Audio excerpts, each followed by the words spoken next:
Lucian, de Isabella Bedi. Capítulo 5. Los siguientes días no pasó nada, salvo que Sus, cada minuto más nerviosa por su cita con Dimo, me convenció de que la acompañara de compras la mañana del sábado para que las horas transcurrieran más rápido. A cambio, ofreció venir conmigo a natación el viernes después de clases para medirme el tiempo. Yo realmente traté de considerar una vez más lo que me pasó desde una perspectiva lógica, pero fracasé lastimosamente. No había, sin más, una explicación racional de la enigmática aparición del joven, al menos no una razón que me sirviera. Mi única salida era distraerme. Al bañarme antes de nadar, a propósito abrí la llave a todo lo caliente que daba, para sentir con más intensidad el agua fría. El shock del contacto con el otro elemento cuando durante una fracción de segundos se detiene la respiración y de inmediato un hormigueo recorre el cuerpo entero no se puede comparar con nada. Quizás es Lovell, del que constantemente nos cuenta Tiger, lo intentó también con la natación, pensé. Mientras Sus, en bikini y camiseta, estaba sentada en la orilla y sumergía las piernas en el agua, me puse a nadar por mi carril. De todas las disciplinas de natación, el crawl es la que más me gusta. Si nado de pecho, siempre tengo la impresión de que el agua se aparta de mí, mientras que el crawl lo siento como un harén. Y los alternantes golpes con las piernas me parecen más fáciles y dirigidos a una meta de los movimientos de rana de la natación de pecho. Sus tenía el cronómetro en la mano y me comunicaba los tiempos. Hoy no estaba en mi mejor forma, lo que atribuí a que los viernes había más gente en la piscina. El ruido pegaba contra las paredes de los azulejos, elevando el nivel del barullo, y constantemente tenía que esquivar a un gordinflón que hacía el muerto en mitad de mi carril. Cuando me insultó porque le había rozado el hombro, le volví el insulto y con todas mis fuerzas le empujé hacia abajo. Intenté que se esfumaran los ruidos, los chillidos de los niños, las indicaciones de los maestros de natación, el griterío de los jóvenes en los trampolines. ¡Fuera! ¡Fuera todos! Lo que más hubiera querido era quedarme abajo, pero por alguna razón los pulmones no me respondían bien. Cuando emergí de nuevo, debería haberme sentido sin aliento. En cambio, me inundó una energía que venía de adentro. Fluía a raudales por mis venas y calentaba todo mi cuerpo. Concentré mi fuerza y dejé que fluyera a través de mis movimientos, que ahora eran tanto sosegados como veloces. Mi ritmo se había acompasado y cada brazada que daba comenzaba a igualar a la anterior, hasta que yo era más que un único movimiento en forma de una línea de corriente. Nadie se cruzaba ya en mi camino, aunque no había podido impedirlo. ¡Guau! Dijo Sus, me mostró el cronómetro. ¿Qué te ocurrió? ¿Llenaste el tanque allá abajo? Ha sido absolutamente tu mejor marca, Becky. Sonreí. Me impulsé fuera del agua y me sacudí las gotas del pelo. Era la primera vez que me sentía perfectamente en días. Pasamos la noche en mi casa. Cada un plato enorme de palomitas. Sus y yo nos pusimos cómodas en nuestro desván. Spatz había ido al teatro y Jane otra vez estaba trabajando horas extras en su consultorio. Sus no paraba de hablar de Dimo, pasando del disfrute de la anticipación del angustioso pánico que le provocaban las diferencias del tamaño de sus pechos, mientras yo trataba de tranquilizarla hasta donde podía. Una vez presentados todos mis argumentos, propuse que nos distrajéramos con Grey's Anatomy, la serie preferida de Sus, y funcionó. El resto de la tarde holgazaneamos delante del televisor. Mantuvimos abierta la portezuela de los pájaros y de cuando en cuando le echábamos migajas de las palomitas. En cierto momento, John Boy se posó en mi hombro y me picoteó el lóbulo de la oreja. «Vamos, hermano de cárcel. ¿Estás bien?», murmuré. John Boy gorjeó quedadamente. Siempre lo que había querido un poco más que a Jim Bob. Tenía maneras muy delicadas y a menudo parecía que entendía lo que decía. Sue se durmió un rato en el sofá. Tenía la boca abierta y roncaba suavemente. La cubrí con una cobija de lana. No solo me sentí realmente mejor con la natación, sino que no estaba cansada. Durante el día me dormía de pie, en las noches permanecía completamente despierta. Para ocuparme, comencé un gran ataque contra el refrigerador y me llevé mi botín. Lasaña fresca de la noche anterior, medio baguette con mantequilla de col agria, salami con pimientos y 8 mini Dickmans para disfrutar Pulp Fictions. A las 11:30 Jane llegó a casa, demasiado cansada para entretenerse. A las 12:30 escuché a Spats en la cocina y a las 12:30 apagué el televisor con agudísimos retortijones en el vientre. Cuando mi mejor amiga retiró la cobija poco después de las 8, le pedí que se compadeciera de mí. ¿Qué puedo decir cuando es tu culpa por llenarte la panza de noche?, me dijo seria. Ahora vamos a bailar zapateado y además vayamos por toda la ciudad. Luego del desayuno, bebí una taza de té de manzanilla. Sus me arrastró por el Europa Passage en el centro de la ciudad, donde en 3 pisos se probó 8 docenas de vestidos de unas 12 tiendas. Era invencible en power shopping. Como para disculparla, yo le sonreía a las empleadas a medida que veía cómo montañas de vestidos aumentaban las alturas, para que luego dejara todo allí mismo. Hubiera preferido ayudar, siquiera para no dormirse de pie. Al cabo de 4 horas se había decidido por la primera cosa: unos calzones de seda azul claro con bordes oscuros de Woman's Secret. No es en serio, le dije débilmente. Parece que estás comprando para desvestirte y no para vestirte. Esto es solo para contenerme en estas tiendas de fábrica. No venden más que saldos. Me temo que tendremos que ir a Urban Outfitters o Shands, si no es que a ambos lados. En una tienda second hand de Casual Bad, seguro que encontrará algo. No, le contesté. Claro que sí, repuso con un tono que no admitía contradicción. Y vamos rápido. Dimo me recoge a las 7 en mi casa y solo nos quedan 4 horas. ¿Vienes y te quedas en mi casa hasta que llegue? Sí, para entonces todavía estoy viva, pues sí. Sus me pagó un café con leche, mientras mi estómago se reponía poco a poco, y un par de tartitas dulces en uno de los restaurantes portugueses de Schedule Bath. En la second hand, milagrosamente se decidió en 5 minutos por una super minifalda de cuero aterciopelado de color marrón claro, un suéter elástico verde con mangas de trompeta y una corbata ancha estilo años 60, color chocolate con diminutos puntos anaranjados. ¡Wow! ¡Excelente! La corbata les sienta bien y será lo primero que verán de ti, aunque solo por unos 10 segundos. Perfecto, concluyó satisfecha. Entonces al menos distraeré a Dimo de mis pechos. Y ahora, andando a casa. Sus vivía con su madre en un edificio nuevo de Effendorf.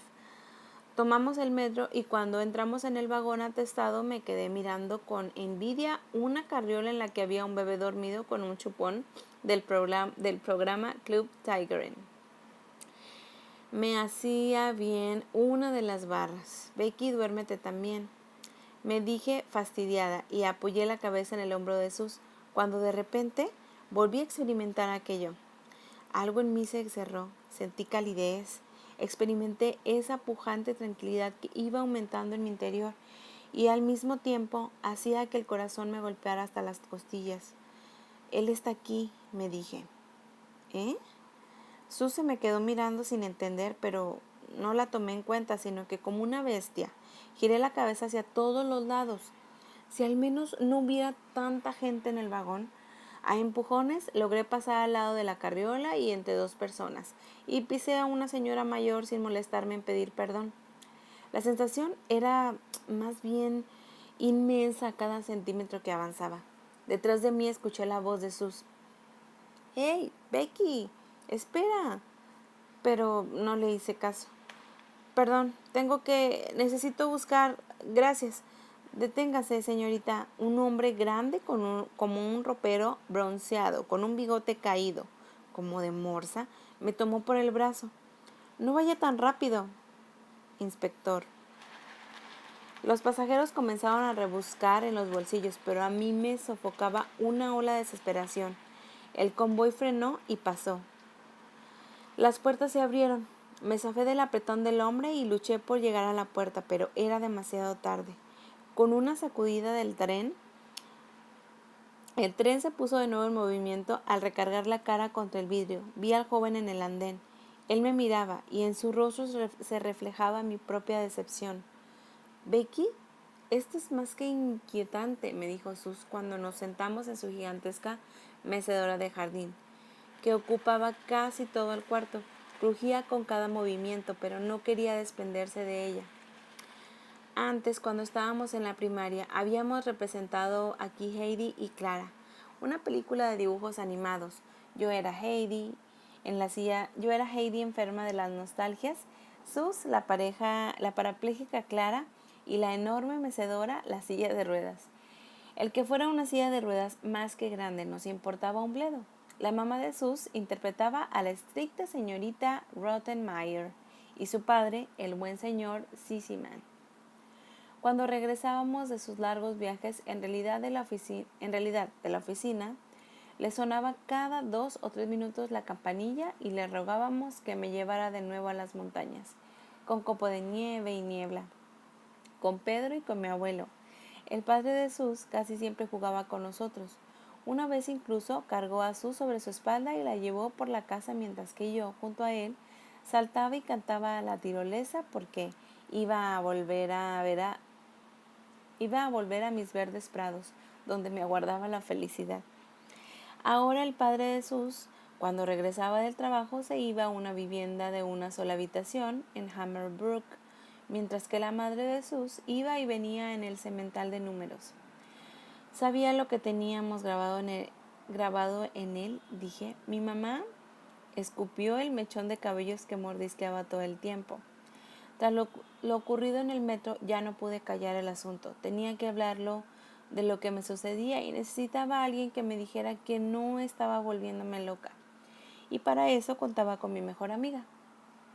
Sus me escuchó, pero sus cejas claras se juntaban más cada vez que descubría más acerca de mis extraños encuentros.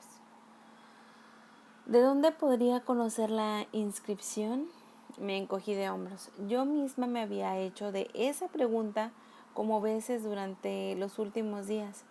¿Y cómo es que se aparece de la nada y te espía? ¿Se roba la comida de nuestros comedores? ¿No encuentras esto totalmente demencial? ¿De qué es toda esta locura?, me quejaba. Proviniendo la reacción, evité decirle a Sus que yo había pagado la comida del joven, pero lo que experimentó cuando él se encontraba presente es aún más desquiciado. ¿Y qué experimentas? Sus me miró como si yo estuviera a punto de leerle las cartas del tarot. Hundí la cabeza entre las manos. Parece una completa chiflada, señalé, pero siendo en mí una extraña tranquilidad como existir completamente. Hace rato en el metro fue así. No lo había visto, pero sentí que estaba allí. Maldita sea. Me detuve y miré a Sus, quien había inclinado la cabeza y se mordía el labio superior todo el tiempo. ¿Qué aspecto tiene, Becky? ¿Qué quieres decir?, titubeé. Galáctico, ese fue mi primer pensamiento, aunque me molesta tenerlo. Él tiene cabellos negros y espesos, mascullé. Es bastante flaco, pero bien proporcionado. Noté que me había animado, que me entusiasmaba hablar de él, que me había gustado describirlo hasta que en el más pequeño detalle. Su rostro es pequeño, pómulos salidos y sombras profundas bajo los ojos, pero no parece que esté cansado, sino algo así como agotado y al mismo tiempo débil, intranquilo, como si huyera de algo. Él estaba en la piscina, Becky. Sus interrumpió mi pirerota. Se pegó en la frente con la palma de la mano. Estaba en los trampolines. El quinto estaba cerrado, pero Se las habíamos arreglado para trepar hasta él. El caso es que estaba sentado sobre la tabla y mirando hacia abajo, más bien a ti. Fue exactamente en el momento que salí del agua. Iba a decírtelo, pero te lanzaste como con una potencia como un delfín dopado. Sus meneó la cabeza. De pronto parecía muy perturbada. Mierda, Becky. Era precisamente el momento.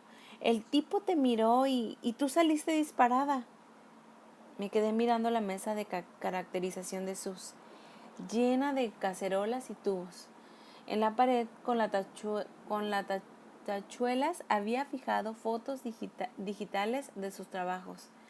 Heridas reventadas, ampollas de quemados, máscaras de horror. Yo misma me había prestado de modelo para algunas de sus creaciones. Becky, tienes que hablar con Jane, me pidió Sus encarecidamente. Haz algo que no cuadra, hay algo que no cuadra, hay algo que está completamente mal. No sé si me entiendas. Lo que quizás está ocurriendo es que estás totalmente loca por él. Sentí como me estremecía por completo. ¿Sería enamoramiento? No.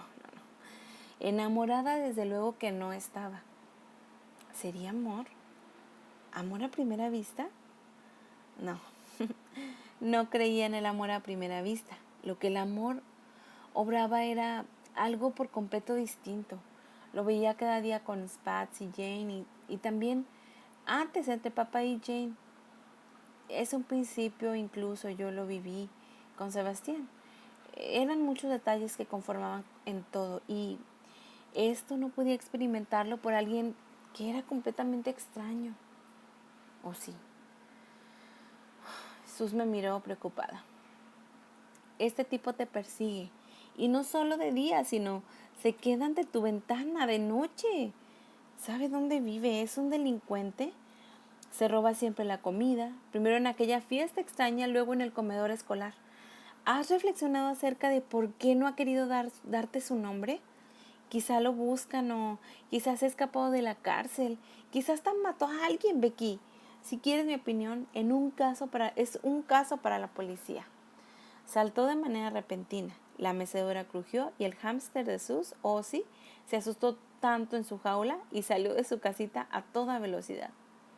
Sus, tienes que prometerme que esto lo guardarás para ti, le advertí a mi amiga. Que no le comentarás a nadie, ¿ok? Prométemelo. Sus suspiró hondo. Ay, te lo prometo, pero tú tienes que prometer que vas a contarme todo. Me vas a hacer precavida y que de inmediato, si las cosas se ponen raras, lo hablarás con Jane. Esto me lo tienes que jurar. Oye, no dramatices tanto. Apreté el brazo de Sus. Palabra de honor, no te preocupes. Iba a quedarme un rato más, pero vi el reloj. Oye, Sus, ¿me juras también algo? ¿Qué? Contestó frunciendo el ceño. Que no perderemos el tiempo ni un segundo más con mis problemas, le contesté seria. En 5 minutos llega tu acompañante. Oh, shit. Ahora fue Sus la que saltó de la mecedora y buscó una bolsa de sus compras. Por suerte, Dimo se demoró. Un par de minutos olía a loción y se había recogido los rizos que le llegaban al hombro en una cola de caballo. Qué rara, comentó él acerca de la corbata de Sus. Salimos juntos de la casa. ¿Te acompañamos un rato? Me preguntó cuando estuvimos en la acera. No. Déjalo, me voy en el metro. Que se diviertan. Apreté a Sus, que parecía que iba a despegar del suelo de los nervios. Me puse en camino a casa y me preguntaba cómo era posible que Sus no me entendiera en absoluto. A su manera, mi mejor amiga siempre me había ayudado cuando estaba en apuros. ¿Por qué no ahora? ¿Por qué no podía hacerlo comprender de lo que yo estaba sintiendo en ese momento? Al llegar a casa, vi que Jane ya estaba dispuesta a distraerse de un caso difícil. A través de la mesa de la cocina se extendían incontables condimentos. Junto a una botella de vino tinto casi vacía hasta medio tarrito de crema y un vaso totalmente vacío. Al lado del fregadero se amontonaba un Everest de cáscara de pan. En las hornillas burbujeaban distintas cacerolas y en el horno se cocinaba un asado. El suelo estaba cubierto de harina y migajas de pan, y mi madre no parecía percatarse de aquel caos. Spatz estaba sentada en la mesa de la cocina. Jugaba futbolito con una pasa. También tenía un vaso de vino al frente. «Hola, Rebeca, imagino que tienes hambre», decía su mirada. Pasé la vista de ella a mi madre, que arremangada estaba en la mesa de la cocina amasando una montaña de papas mondadas, huevos y harina, y tenía la mejilla embadurnada de harina y los cabellos que habían quedado atrapados pedacitos de papas. «¿Dónde has estado todo este tiempo?», me preguntó nerviosa. «En casa de Sus», dije frunciendo el ceño. «¿No te ha ocurrido nada?». Jane asintió y otra vez se volvió hacia las papas. «¿No se te antoja una mordidita?», preguntó Spatz. Miré dentro del horno. El asado emanaba un agradable aroma. Aprobé. Estofado de rin con albóndigas. Spatz se lamió los labios y yo noté que mi estómago comenzaba a rugir. Si tuviéramos la dirección de su paciente, podríamos escribirle una carta de agradecimiento, a pedirle que se volviera un poco más loco. Al fin y al cabo, nos aprovechábamos de sus problemas. Debería compadecerse de estas gordas codornices. «Cambio de tema, señoritas». Jane se limpió el sudor de la frente en el brazo. Ella lo había dicho como si nada, pero me di cuenta de que lo decía en serio. Mientras hacía las albóndigas, satisfice su curiosidad contándole de nuestra odisea por las tiendas y las acompañantes de Sus. Solo callé en el encuentro en el metro y en nuestra conversación al respecto. «A propósito de citas», intervino Spatz. «Habló Sebastián. Quería saber si tienes tiempo esta noche. Le dije que tú le llamarías». Sentí que el ánimo me abandonaba. No estaba segura de poder aguantar una charla con Sebastián, pero no tenía elección. Jane hacía una rabieta porque por un segundo no vigiló. Sus albóndigas cayeron en agua hirviendo cuando sonó mi celular. Me retiré a mi alcoba. «Hey, stranger, ¿dónde te metes?». Te llamé al teléfono fijo. En casa me dejé caer en la cama. Acabo de llegar de la casa de Sus. ¿Tienes ganas de un tour de zambullidas en el océano sin fin? ¿Cómo?, le pregunté. Sebastián se rió. Aarón acaba de hablar esta tarde. En su casa no amenaza tormenta y tiene esta loca pared de linóleo y quiere probar su nuevo WePlay Endless Oceans. No estoy de humor, la verdad, repuse deprisa y un poco en voz más alta. Todo el día he andado en un endless shopping y por hoy tengo bastante. Estoy totalmente exhausta. Jane cocinó y además quisiera hacer todavía algo de la escuela. ¿En esta noche de sábado? Mierda, odio mentir, odio herir a alguien, sobre todo a Sebastián, pero no quería verlo hoy. Oye, quizá mañana, ¿ok? La comida ya está lista, tengo que terminar. ¿Conmigo? La voz de Sebastián sonó sarcástica. Creí que eso había pasado hace mucho. Sebastián, en la mañana te llamo. Si tienes ganas podemos... Ah, ¿sabes?, interrumpió. Creo que mañana no tendré ganas. Tienes razón. Mejor terminemos. Colgó. Y un segundo después recibí un mensaje en el celular. Besa como un dios. Oh, Becky. ¿Qué voy a hacer? Cerré el celular y cerré los ojos. Eso mismo es lo que me pregunto, pensé. Hasta aquí el 5º capítulo de Lucian, de Isabel Abed.